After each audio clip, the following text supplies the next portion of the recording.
Spotlight on Frazee is sponsored by these community-minded businesses and organizations.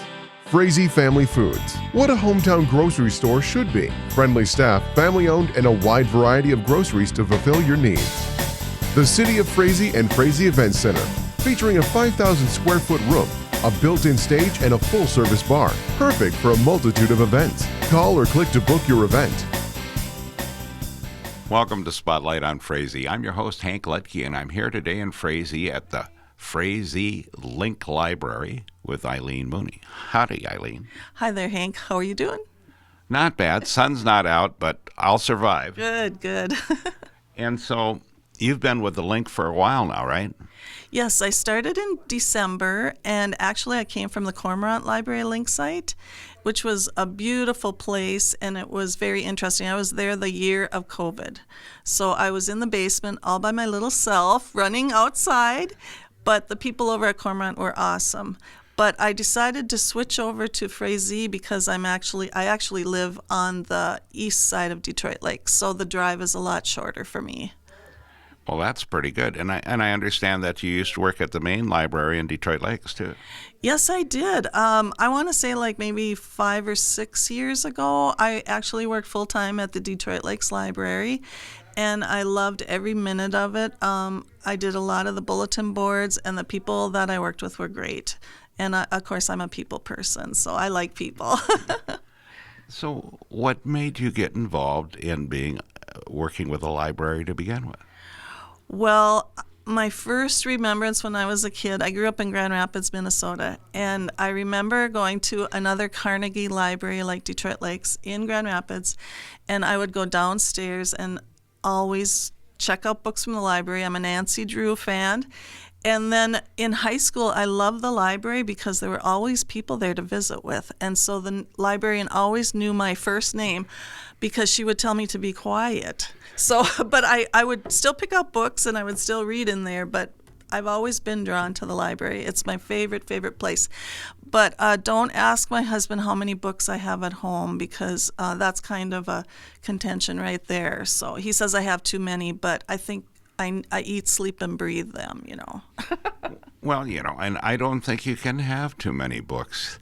I know, like when I was a kid, the Perm was building a new library at the school, and so the old books that they didn't want, they were throwing out of the third-story window into dump trucks. And my brother and I, who was 9 years older than I, were throwing books out of the dump truck into my dad's pickup. I know what you mean. When they closed the Lincoln School in Detroit Lakes, I remember my friend was the school librarian, and she told me they were throwing books away. And she said, "Hurry up and come on over because you these books are good. There's nothing wrong with them really, but we just don't have room for all the books." And so I was with you. I got some books. I think I still have a couple in my house, but yeah, that's really weird that they do that. And I love the library too because I still tell all my friends, that are my age, what are we going to do when the lights go out, when the grid goes down? We need books because we can't have everything on digital computers or anything. Or if you go camping out in the woods up north, you're going to have a book with you. Yeah, if nothing else, just a guide. Exactly. You have to read the map or something because your cell phone will not work up north. Well, and so you went to school in Grand Rapids, and so did you go to college after that or anything? Yes, I did. I went to school, graduated from Grand Rapids High School, which is about the same size as Detroit Lakes, very similar tourist area. And afterwards, my father wanted me to be a wildlife biologist, so I went to the community college because I was chicken to leave town already, and I went to sign up for it, and I saw all the chemistry and physics that I'd have to take, and I said, no way, I'm undecided. So I went there for 2 weeks, got my my Associate of Arts degree, and then I thought, okay, now what do I want to do? It's so hard to decide what to do when you grow up, and so what I did is I decided I would go into nursing. So I am a registered nurse. I've worked in the state of North Dakota and Minnesota, mostly home care and nursing home because I like visiting with people, especially older people. And I've learned so much from them. And then when my kids got into school, because of my husband's job, he was a DNR forester, and lots of hours, especially during fire season and tree planting. He's not home much, and you didn't have babysitters back then. So then I decided to take jobs that I could do with my children, and so I started working at the school as a school librarian. And so I've been also in the public school system, Rossman and Roosevelt Elementary in Detroit Lakes, and that was fun too. And so I've had experience with schools and children. Ever since I was in high school, I've always babysat kids, so I'm really comfortable with children. So, yeah. Well, that's great.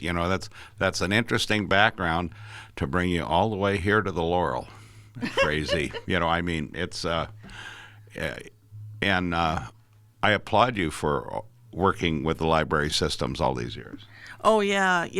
I enjoy it. And I'm so excited about the Frazee Library Link site. I want to get the word out, that we're here. And there's so many things we can offer. Even if you go to the Detroit Lakes Public Library, they have a lot of things too. But we can also help you with printing. We can help you with computers. We have one computer, but if we have more users, we can get some laptops over here.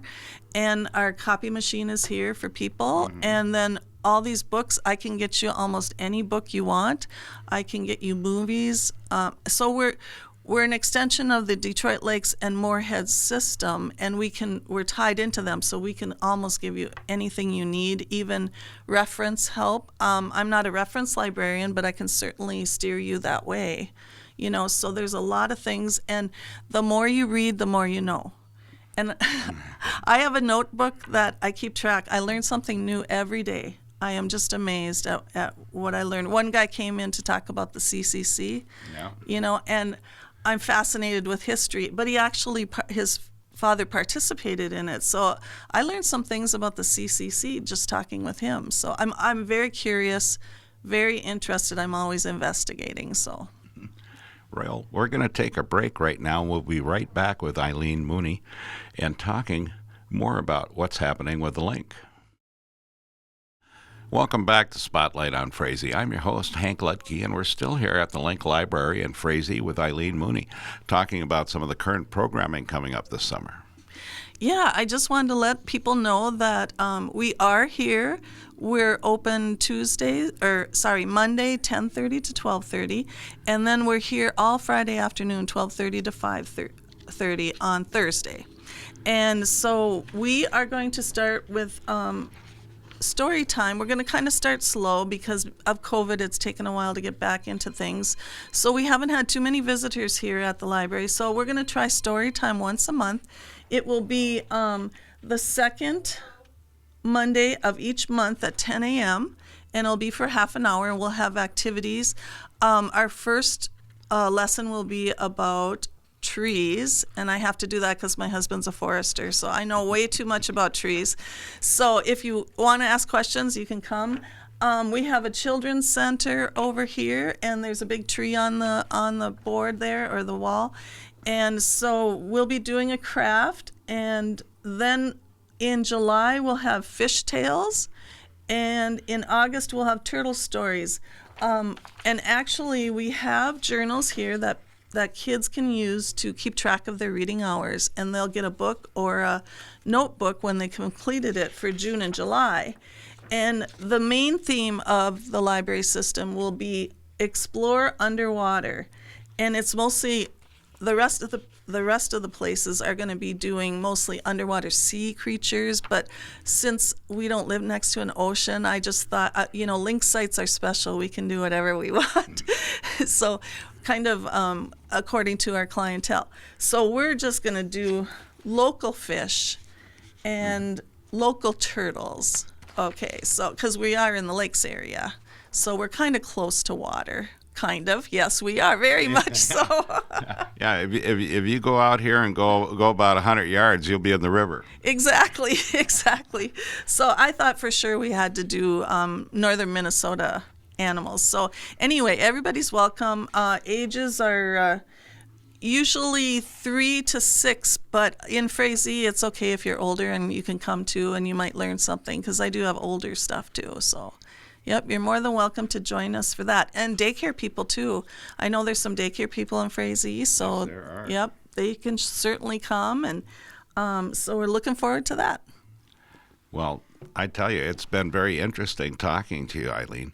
And I'm looking forward to the summer programming. I'm hoping that I can get my granddaughter in for this. She's 4.5.